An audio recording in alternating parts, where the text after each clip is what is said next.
Hello guys, welcome back. So tell me something, when you think about terrifying movie robots, does your mind immediately go to giant machines covered in guns, missiles, and enough firepower to take over a city? But let me tell you something, long before most of those machines existed, the day the Earth stood still gave us Gort. And to be honest, this guy was on a different level. He didn't yell, chase people, or behave aggressively without provocation. He was simply a giant robot who stood perfectly still as though he had absolutely nothing to prove. And that was exactly what made him so creepy. Because the second that visor opened, weapons could disappear in the blink of an eye. Gort wasn't merely Klaatu's bodyguard. He was one member of an interstellar robotic police force granted absolute authority to prevent aggression. So today we're going to talk about how this cosmic enforcer may have been constructed to keep entire civilizations in line. Let's begin.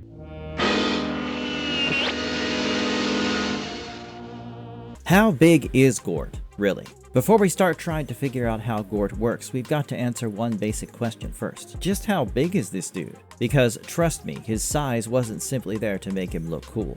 It was one of the biggest reasons he appeared so intimidating the moment he stepped out of that spaceship. Gort was portrayed by Lock Martin, who stood approximately 7 feet and 7 inches tall. That might not sound absolutely enormous by the standards of modern cinematic robots, but back in 1951, this guy looked as though he had been constructed on an entirely different scale from everyone around him.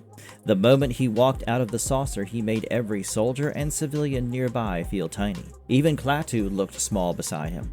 And that was exactly the point. Gort wasn't supposed to blend into a crowd. The second he appeared, everyone understood who possessed the real power. What was interesting, though, was that Gort wasn't designed like the skinny and overly complicated science fiction robots covered in wires, gears, and exposed pistons. My guy was built like an absolute tank.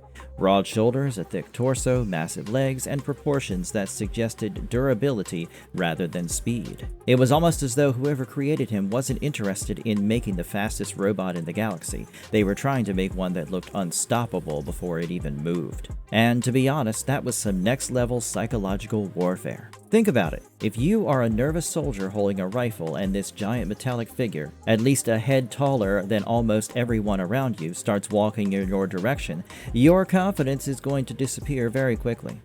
Gort didn't need to flex or throw a punch. His body did the talking. Then there was his height, which the movie never revealed. Just watching him move, however, told us what the filmmakers wanted us to feel. His movements were slow, deliberate, and tightly controlled. He never stumbled or appeared to struggle with the size of his frame. Every step suggested that an extraordinary amount of weight was contained inside that smooth exterior. Of course, the real Gort costume was made from foamed neoprene rather than metal, and Lock Martin's scenes had to be filmed in short intervals because the suit was restrictive and uncomfortable. Within the story, however, Gort is clearly intended to appear as an extremely dense and durable machine. That is why nobody seriously considers physically overpowering him. They don't look at Gort and think, maybe we could tackle him. They look at him and immediately realize that human strength is not going to solve this problem. And that was before they discovered what the visor across his face could do. Why is Gort's body so smooth and seamless? The first thing you notice about Gort isn't necessarily how tall or powerful he seems. It is the fact that this dude had almost no visible details. No bolts, no screws, no exposed wires, no obvious armor plates, almost nothing. If someone asked you to draw a robot, you would probably cover it in gears and mechanical parts to make it look futuristic. Gort does the exact opposite, and somehow that is much creepier. His body appears to be formed from one continuous metallic surface. It is smooth from head to toe with very few visible signs that it is even a machine. The only obvious feature is the thin visor across his face. And if you've seen the movie, you already know that tiny slit conceals the deadliest part of his body. Here's why the design is so effective. In the 1950s, many movie robots had visible joints, flashing lights, antennas, and exposed machinery. The idea was simple. The more mechanical parts people could see, the more obviously robotic the character appeared. Then Gort showed up and completely flipped that idea on its head. Instead of showing you how he worked, his design concealed almost everything. That suggested his creators possessed engineering so advanced that motors, power systems, weapons, and moving components could all be hidden beneath an uninterrupted shell. Think about modern smartphones. You don't see the processor or wiring on the outside because everything important is protected inside. Gort feels like that same principle taken thousands of years into the future, and that would provide a huge advantage. If there were no exposed cables or access panels, there would be fewer obvious weak points to attack. Nobody could easily cut a wire, jam an exposed gear, or rip out a vulnerable component because there was almost nothing available to grab. His entire body appeared to be a continuous layer of protection wrapped around whatever extraordinary technology existed inside. But obviously, I think the smooth design served another purpose too: psychological intimidation. Humans naturally read faces and expressions to understand what someone is thinking. Gort gives you his face is a blank metallic surface interrupted only by a horizontal visor. You can't tell whether he is calm, angry, or moments away from erasing a tank from existence. He feels less like a conventional robot and more like a giant metal statue that has somehow come to life. And that was exactly why he was so unsettling. Before Gort even moved, his body told everyone the same thing: this isn't human technology, and you are way out of your league. How does Gort move without obvious joints? Here's something that becomes kind of cursed once you notice it. How is Gort even moving? Seriously, take a closer look. Most robots have obvious elbows, knees, hinges, and gaps that tell you where their limbs bend. Gort's silhouette, however, appears almost continuous, and yet he can still walk, turn, lift his arms, carry people, and react to everything happening around him. That is what makes his movement feel so strange. His body looks almost seamless, but it still bends wherever it needs to. The film never explains the internal mechanics, so any anatomical answer is necessarily speculative. One possibility is that his moving components are hidden beneath flexible sections of the outer covering. Instead of exposed hinges, Gort could possess internal actuators that allow a supporting frame to bend while the exterior stretches or folds only slightly. That was also essentially how the physical costume worked. Separate suits and concealed fastening points helped create the illusion of a continuous metallic body, even though a human performer still needed room to move. Within the story, another possibility is that Gort does not rely entirely on traditional mechanical joints. His limbs could use artificial muscles or advanced materials that contract, expand, and change shape without requiring the exposed hinges we associate with machines. Considering how far ahead his creators are, that does not sound impossible. But the best part isn't simply how Gort moves. It is how watching him move feels. Gort never runs or rushes anywhere. Every step is slow, controlled, and confident, as though he already knows nobody present can stop him. He doesn't walk like a machine desperately trying to imitate a human. He walks like an ancient statue that has decided it is finally time to come to life. And honestly, that is nightmare fuel. Our brains are accustomed to understanding how things move. Gort removes that comfort. You cannot see what makes him work, and that makes every step feel unnatural. What's inside Gort's visor, and how does its beam work? If there is one part of Gort that gives you goosebumps, it has to be the visor across his face. At first, it doesn't even look like a weapon. It is simply a thin horizontal slit positioned where his eyes should be. Pretty harmless, right? Yeah, not even close. The moment that visor opens, everything changes. Instead of revealing a face, a pair of eyes, or anything remotely human, it releases an immensely powerful beam capable of disintegrating rifles, artillery pieces, tanks, and other military equipment. But here's the crazy part. Gort doesn't simply destroy everything in front of him. When Klaatu is first shot, Gort emerges and precisely disintegrates the soldiers' weapons and surrounding military hardware without indiscriminately killing the people holding them. He stops only when Klaatu commands him to do so. That is not merely raw power, that is extraordinary precision. It tells us something important about whatever is hidden inside Gort's head. The visor is not simply an opening. It appears to contain or expose an advanced energy projector capable of selecting particular targets and destroying them almost instantly. Somehow, all the machinery required to generate, focus, and direct that energy is contained inside a head barely larger than a human torso. Whatever power source Gort carries must feed a weapon that is compact, immensely efficient, and accurate enough to distinguish a rifle from the soldier holding it. And to be honest, that is scarier than a giant laser cannon. Most cinematic robots rely on overwhelming firepower. Gort doesn't need to. His beam is so precise that it almost appears surgical. He identifies the threat, removes it, and stops. There is no uncontrolled explosion and relatively little collateral damage. There is simply one clean and terrifying display of authority. But what really makes the visor unforgettable is what it doesn't reveal. When it opens, there is no face hiding underneath, no eyes, and no expression, only the source of the beam. The visor is effectively Gort's most visible sensory feature and his primary weapon. It is how he observes and responds to the world, not with conversation, but with the possibility of total destruction. The second it opens, you know somebody has crossed a line. How does Gort see without eyes? The fact that Gort doesn't have visible eyes becomes terrifying once you stop and think about it. Seriously, look at his face. No glowing red pupils, no camera lenses, and no obvious sensors tucked into the corners. It is basically one giant slab of smooth material with a visor running across it. And yet, this dude seems to know exactly what is happening around him. He can track people, identify weapons, react when someone threatens Klaatu, locate guards, and navigate his surroundings without hesitation. So clearly, Gort isn't walking around blindly. The real question is how he does it. The most obvious answer is that the visor is not only a weapon port, but also part of his primary sensor system. Instead of hiding conventional eyes behind it, the entire strip could function as a multi-purpose aperture filled with advanced detectors.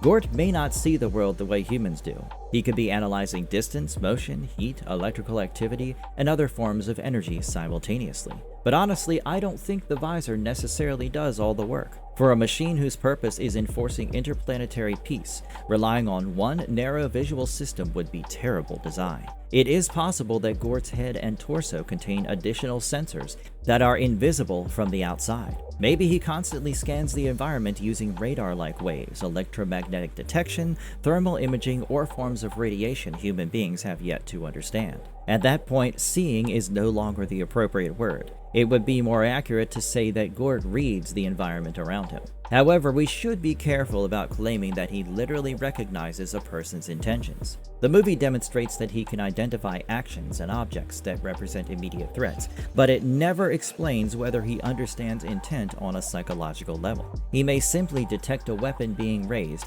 identify Klaatu as endangered, and respond according to his programming. That is still an absolutely ridiculous level of awareness. Most robots let you know that they are watching you. They have glowing eyes or cameras pointed directly towards your face. Gort gives you none of that. You never know exactly where he is looking because there is almost nothing there to look with. That creates the constant and uncomfortable feeling that he sees everything, even when he does not appear to be looking at all. And somehow that is far scarier than a pair of glowing red eyes could ever be. Is Gort fully autonomous or just a remote-controlled weapon? At first glance, it is easy to assume that Gort basically is a giant robot controlled remotely by Klaatu. Klaatu arrives, Gort stands beside him, and for most of the movie the robot barely moves or says a word. So you might think, oh, he is just following orders. But honestly, that sells him short. Gort is not presented as a machine requiring someone to operate every movement. He never speaks, but that doesn't mean he is inactive. He stands guard, monitors his equipment, and responds independently when Klaatu is threatened. We know that he obeys Klaatu's direct commands. When Gort begins destroying the soldiers' weapons, Klaatu orders him to stop, and he does. Then there is the iconic emergency phrase, Klaatu Barada Nikto.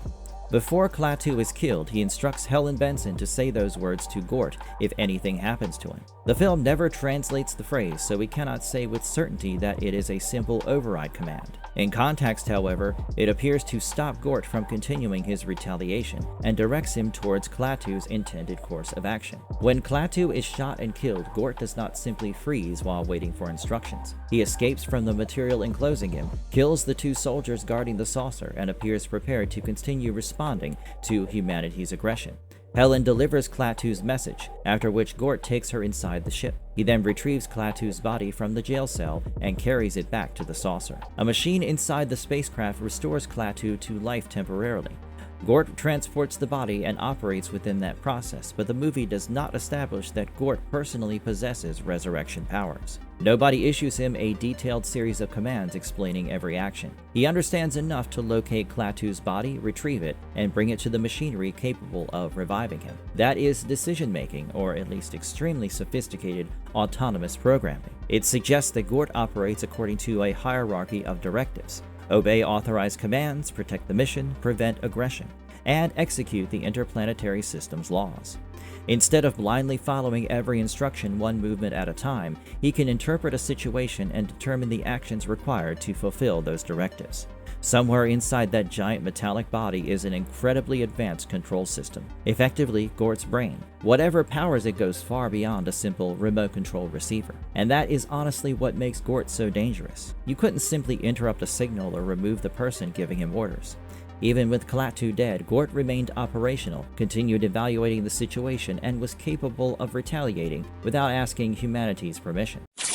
How does Gort power that much destruction? At this point, we've already talked about Gort's exterior, his visor, and even his possible control system, but none of that would work without one thing keeping it active. So where is this dude getting all that energy from? Because honestly, the math isn't mathing. Think about everything Gort does in the movie. He fires a beam powerful enough to disintegrate tanks, artillery, rifles, barriers, and other material within seconds. He remains active for long periods without visibly recharging, refueling, or connecting himself to anything. Most of the time, he stands completely still. But the second he is needed, he goes from zero to your military hardware no longer exists, almost instantly. And somehow he never appears to run out of power. The film never identifies Gort's energy source, so explanations involving fusion, antimatter, or matter-to-energy conversion are speculation. The most likely general explanation is that he contains an extremely compact and advanced power system buried inside his torso or distributed throughout his body. Whatever the mechanism, it must produce enough energy to operate his body, sensors, artificial intelligence, and disintegration beam while remaining contained inside a humanoid frame. But here's the part that blows my mind. Where is all the heat? Machines that generate and consume enormous amounts of power usually produce enormous amounts of waste heat. They require cooling systems, vents, exhaust powers, radiators, something. Gort has no visible cooling apparatus, no smoke, no glowing reactor, and no sight of overheating. His body remains perfectly calm no matter how much energy he uses. That could mean his creators developed an incredibly efficient power system, concealed heat management technology inside his shell, or found a way to redirect waste energy through principles unavailable to human science. From an anatomical standpoint, Gort's torso may house something closer to a miniature power station than an ordinary battery. And honestly, that is terrifying. If something this small can casually carry enough energy to dismantle a military position, imagine what the civilization that built it is capable of. Gort isn't simply advanced technology, he is a portable reminder that humanity is not even playing the same game. Why is Gort humanoid instead of some alien shape? Something I've always wondered is this: if Gort was built by an insanely advanced interplanetary civilization, why does he look so human? These beings clearly possess technology far beyond anything Earth could dream of. They could have constructed a floating sphere, a giant spider, or some shape our brains couldn't even process. So why stick with 2 arms, 2 legs, and a head? One real-world answer is obvious. Gort was designed to be played by a human performer. Within the story, however, the humanoid form could have several advantages. It is instantly recognizable. A tall figure standing upright automatically commands attention because human beings associate that posture with agency, authority, and physical presence. Now make that figure nearly 8 feet tall, cover it in smooth metallic material, and give it a blank face. Yep, that is an intimidation tactic if I've ever seen one. But it might not be only about looking frightening. A humanoid body is practical when operating in environments built for humanoid beings. Doors, hallways, staircases, control panels, and vehicles on Earth are designed around creatures with 2 arms and 2 legs.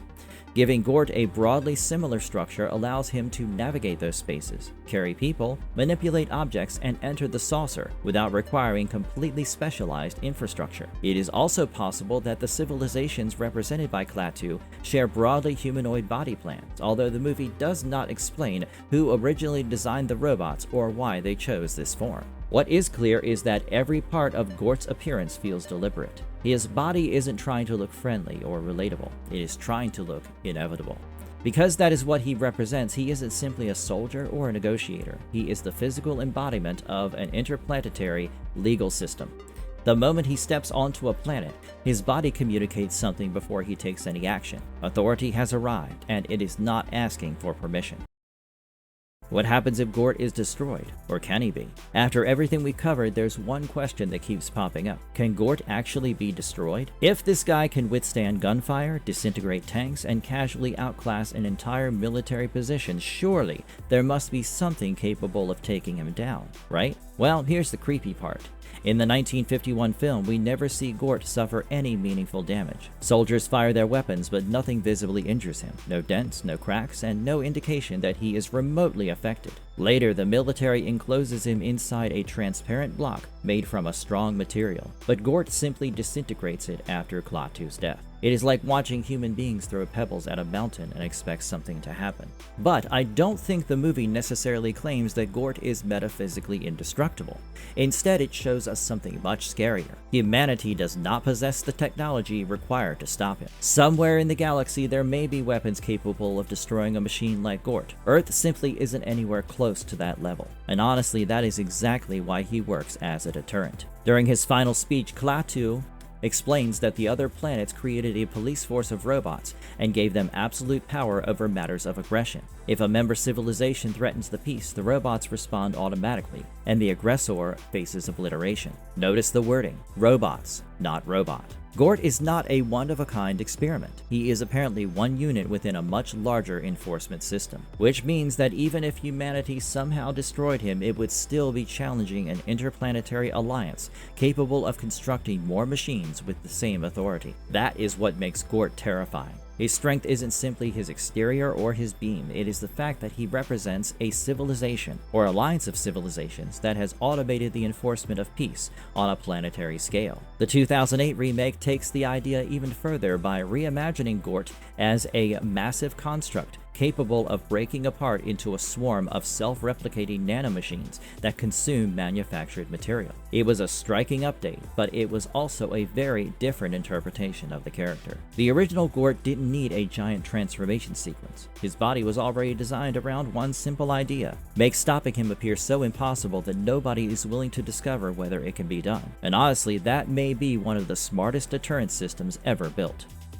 How does Gort compare to his 2008 Gort counterpart? Before we start wrapping things up, we have got to talk about the 2008 version of Gort. And trust me, this wasn't merely a redesign. It was an entirely different technological concept. The original 1951 Gort appears to be a solid humanoid machine, one body, one visor, and one immensely powerful disintegration beam.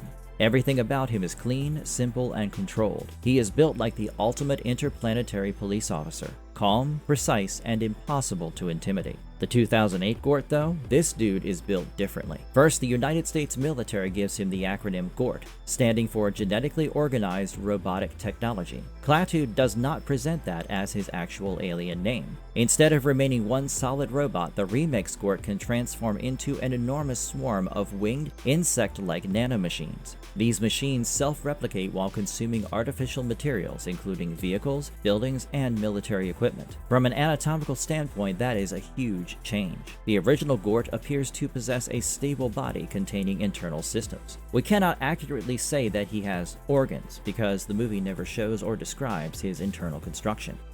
The remake's Gort, however, is effectively a distributed machine. His giant humanoid form can break down into countless smaller units, each of which becomes part of the weapon. There is no obvious single mechanical weak point once the swarm is released, because the body itself has become a self-replicating cloud. It is a really cool evolution of the concept, but if you ask me, the original still hits harder. The 2008 Gort is terrifying because of what he visibly does. The 1951 Gort is terrifying because of how little he needs to do. And somehow, that is much scarier. What makes Gort's design so unnervingly effective? After breaking down every part of Gort's anatomy, one thing becomes obvious. Nothing about this dude feels accidental. That apparently seamless metallic body, the complete lack of a readable face, no visible eyes, and one narrow visor concealing a weapon powerful enough to humble an entire military position. Buried somewhere inside all that protection is an autonomous control system and an unknown power source designed to enforce laws rather than listen to excuses. That is what makes Gort so freaky. Every part of his design communicates the same thing. You do not argue with this machine. You comply with the law it represents. The more you think about what may be hidden beneath that smooth shell, alien engineering, extraordinary processing power, concealed sensors, and enough energy to erase military hardware, the scarier he becomes. Because Gort was never meant to be just another robot. He is what happens when an interplanetary civilization turns justice into hardware and parks it outside your front door. And honestly, that is terrifying. That is why Gort still goes insanely hard after all these years. He looks simple, but every part of his body conceals something frightening. A nearly impenetrable exterior, a visor capable of erasing weapons, and an intelligence that can continue operating even after Klaatu is killed. He doesn't invade planets for conquest. He stands as the enforcement mechanism behind an ultimatum. That is what makes Gort so iconic. He isn't simply a robot, he is a warning. And if one of these ever appeared outside your planet, you would already know that the conversation was almost over. And that will be it for this video. I'll see you in the next one.